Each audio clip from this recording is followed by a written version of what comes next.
అనుదిన వర్తమానం వీక్షిస్తున్న మీ అందరికీ మన ప్రియ ప్రభువును రక్షకుడునైన యేసుక్రీస్తు పరిశుద్ధ నామములో నా యొక్క నిండి వందనాలండి. ఉదయకాల శుభములు తెలియపరుస్తున్నాను. ఎలా ఉన్నారండి? అందరూ బాగున్నారా? అందరూ బాగుండాలని దేవునికి అనుదినం ప్రార్థన చేస్తూ ఉన్నాం. మరి అసూయ అనే మాటను గురించి మనము ఆలోచన చేస్తున్నాం కదా. మొట్టమొదటి అసూయ కయ్యూను తన తమ్ముడైన ఏబేలు పైన చూపించాడు. అదే రీతిగా మరి రాహేలు తన అక్క అయిన లేయా పైన అసూయ పడిందనే విషయాన్ని మనం గమనించాం కదా. ఈ ఉదయకాల సమయంలో దేవుడు ఇంకొకరిని మనకు పరిచయం చేస్తున్నాడు.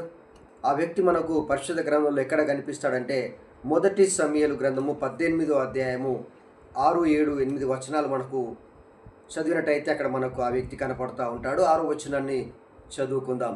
దావీదు ఫిలిష్తీయులను హతము చేసి తిరిగి వచ్చినప్పుడు స్త్రీలు ఇశ్రాయేలీయుల ఊర్లలో నుండి తంబూరతోనూ సంభ్రములతోనూ వాద్యములతోనూ పాడుచు నాట్యము చేయుచు రాజైన సౌలును ఎదుర్కొనవచ్చిరి. చూడండి, ఈ స్త్రీలు ఎవరిని ఎదుర్కోవడానికి వచ్చారు? వాస్తవంగా రాజైన సౌలును ఎదుర్కోవడానికి వారు వచ్చినట్టు మనము చూస్తూ ఉన్నాం. ఆ స్త్రీలు ప్రతిగానములు చేయుచు వాయించుచు సౌలుకు 1000 కొలది, దావీదుకు 10,000 కొలది.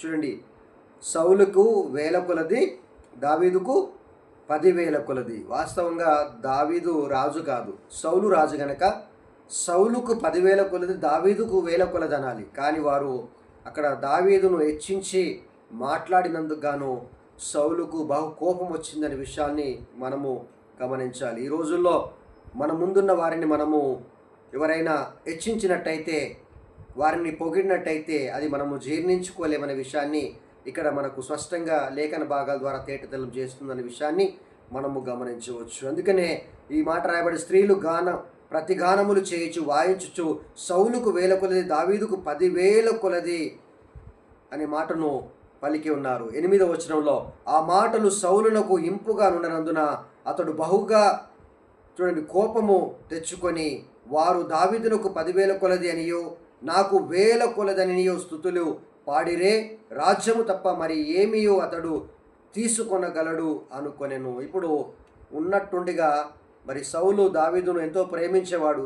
కానీ ఇప్పుడు సౌలు దృష్టిలో దావీదు చెడువాడైపోయాడు. ఎందుకంటే ఇశ్రాయేలు స్త్రీలు దావీదును పొగడము సౌలుకు నచ్చలేదనే విషయాన్ని మనం గమనించాలి.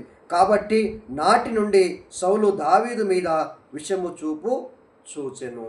నాటి నుంచి ఏం చేశాడు? సౌలు దావీదు మీద విషపు చూపు చూపెను. అంటే ఇప్పుడు దావీదుకు 10,000 కొలది అని ఆ స్త్రీలు అనడము సౌలుకు నచ్చలేదు, అసూయ పడ్డాడని